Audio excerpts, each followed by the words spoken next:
Hi అండి, welcome to Jyothi foods. ఈరోజు మనం మటన్ ఎలా చేయాలో చూద్దాము రుచికరంగా. ముందుగా స్టవ్ వెలిగించుకొని ఒక కుక్కర్ పెట్టుకోవాలండి. అందులో ఆయిల్ వేసుకొని లవంగం, చెక్క, యాలక ఒకటి వేసుకోవాలండి. ఉల్లిపాయలు వేయాలండి. తర్వాత పచ్చిమిరపకాయలు వేయాలండి. వాటిని కొంచెం రంగు మారే వరకు మనం వేయించుకుంటే సరిపోతుంది. మరి రెడ్డిష్గా అవసరం లేదండి. ఉల్లిపాయలు పచ్చిమిరపకాయలు మగ్గిన తర్వాత అల్లం వెల్లిపాయ పేస్ట్ వేసుకుందాము.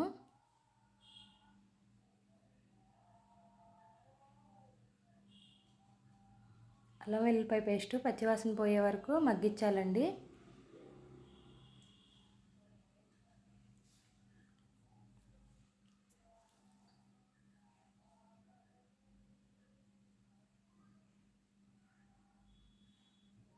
ఇది అల్లం వెల్లిపాయ పేస్ట్ మగ్గిన తర్వాత ఇప్పుడు మనం మటన్ వేసుకుందాము. మటన్ నేనైతే 1 kg తీసుకున్నాను. మంచి శుభ్రంగా చేసి పెట్టుకున్న మటన్ వేసుకోవాలండి.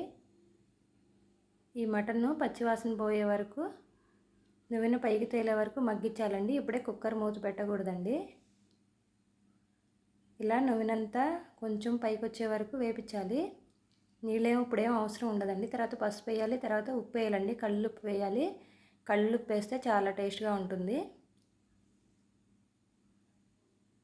సాల్ట్ వేసామనుకోండి ఏమంత బాగోదు, కల్లుప్పు వేస్తే బాగుంటుందండి. ఈ ఉప్పు పసుపు ముక్కలకు పట్టే వరకు నూనెలో వేపించాలండి.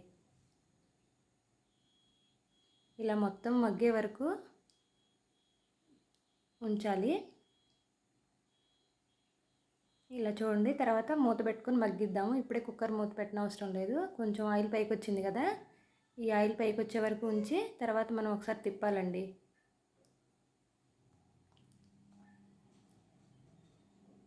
తర్వాత ఒక గ్లాసుడు వాటర్ పోసుకోవాలండి.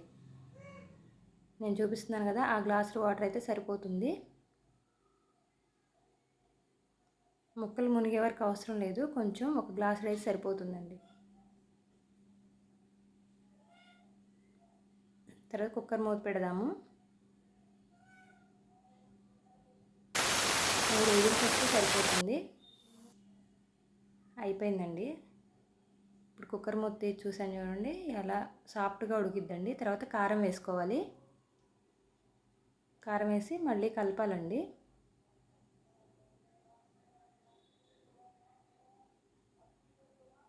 తర్వాత గరం మసాలా వేయాలి. 2 స్పూన్స్ వేయాలండి గరం మసాలా. దీన్ని ఒకసారి తిప్పేసి లో ఫ్లేమ్లో పెట్టాలండి. మరీ హై అవసరం లేదు, లో ఫ్లేమ్లో పెడితే సరిపోతుంది. తర్వాత కొత్తిమీర వేద్దాం.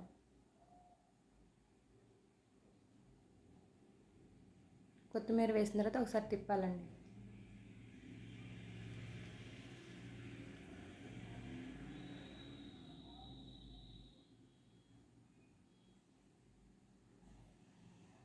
ఒక 2 మినిట్స్ లో స్లిమ్లో పెట్టేసేసి మూత పెట్టుకుంటే సరిపోతుందండి. చూడండి, అయిపోయింది మన టేస్టీ మటన్ కర్రీ.